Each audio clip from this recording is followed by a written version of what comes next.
When you think of effective written communication, you probably consider your audience, purpose, and the organization of your thoughts. There's so much more to consider when you communicate something through writing.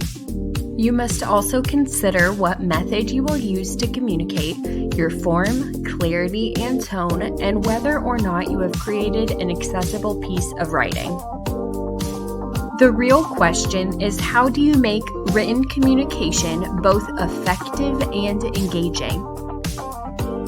For example, you probably wouldn't want to read 18 pages of text, and neither does your audience. The first step in creating engaging and effective writing is identifying your audience. You will definitely write differently for a kindergartner than you would a CEO. Your audience will determine the rest of your other considerations, so it is important to get a feel of your audience before proceeding. Next, determine your purpose. What are you trying to say?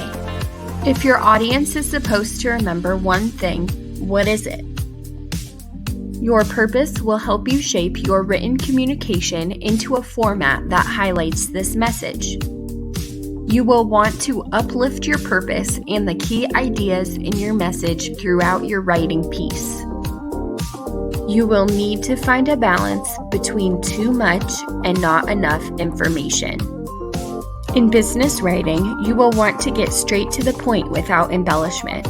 In explanatory writing, you will want to bring examples and provide tips to your audience. For an instructional designer, you will want to find a balance between written, visual, and verbal communication to keep your audience engaged, and you should divide your information among these communication pieces. To determine your method of communication, decide what the best way to deliver this information is. Will you email it, deliver it on paper, or include it in another type of media? The length of your writing should also align with the method. For example, if you send an email, it should probably be short and to the point. This also affects the organization of your writing. You should appropriately break up the information in easy-to-read sections. You can use headings or other titles, numbers, and bullet points to highlight the sections of information. Next, consider your form. Emphasis cues like bold font, all caps, exclamation points, and italics should be used sparingly.